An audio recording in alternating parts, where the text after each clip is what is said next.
Hi எல்லாருக்கும் வணக்கம். இன்றைக்கி நான் செய்ய போகிற ரெசிபி வந்து ஸ்ரீலங்கன்ஸோட முக்கியமான ஒரு ரெசிபி பருப்பு பால் கறி. எப்படி செய்கிறேன்னு பார்க்கலாம்.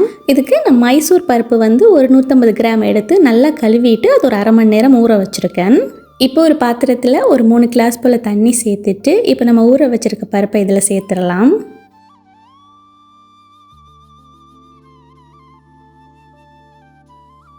5 பல்லு பூண்டு அதை வந்து குட்டி குட்டியாக கட் பண்ணி எடுத்துருக்கேன். அது கூட ஒரு பெரிய சைஸ் உருளைக்கிழங்கு அதையும் கட் பண்ணி சேர்த்துட்டு ஒரு 15 பச்சை மிளகாய் சேர்த்துருக்கேன். காரத்துக்கு ஏற்ற மாதிரி சேர்த்துக்கோங்க.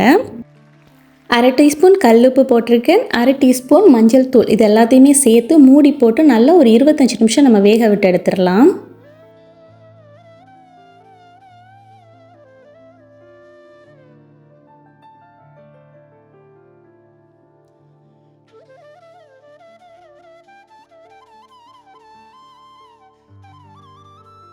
சின்னதாக ஒரு பீஸ் உருளைக்கிழங்கு எடுத்து அவிஞ்சிருச்சான்னு நல்லா மசிச்சு பார்த்துக்கோங்க. பருப்பும் உருளைக்கிழங்கும் நல்லா மசிய வெந்திருக்கணும். இதுக்கு அரைமுடி தேங்காவை நல்லா கிரைண்ட் பண்ணி பாலாக எடுத்து வச்சுருக்கேன். நல்ல கெட்டி பாலாக இருக்கட்டும். இதில் தண்ணி சேர்க்காமல் எடுத்திங்கன்னா இன்னும் நல்லாயிருக்கும். அது கூடவே நம்ம வந்துட்டு உப்பு பார்த்துக்கலாம். ஆல்ரெடி நம்ம பருப்பு வேகிறப்போ உப்பு போட்டதுனால இதில் பார்த்தே சேர்த்துக்கோங்க.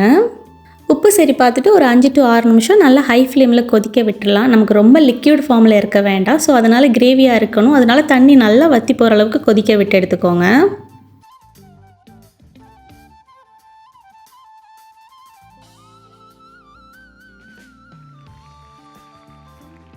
இந்தளவுக்கு தண்ணி வற்றிருச்சுனாலே கரெக்டாக இருக்கும். கடைசியாக கொஞ்சமாக பெப்பர் பவுடர் மேலால் தூவிட்டு ஃப்ளேம் ஆஃப் பண்ணிடலாம்.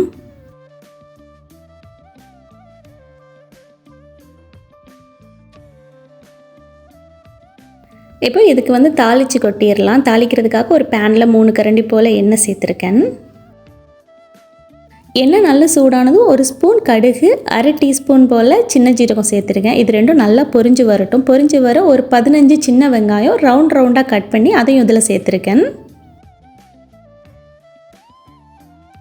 5 வரமிளகாய், 2 கெட்டு கருவேப்பிலை இது எல்லாத்தையுமே போட்டு நல்லா பொரியிற மாதிரி வதக்கி எடுத்துக்கலாம். வெங்காயம் வந்து நல்லா பொரிஞ்சு வரட்டும்.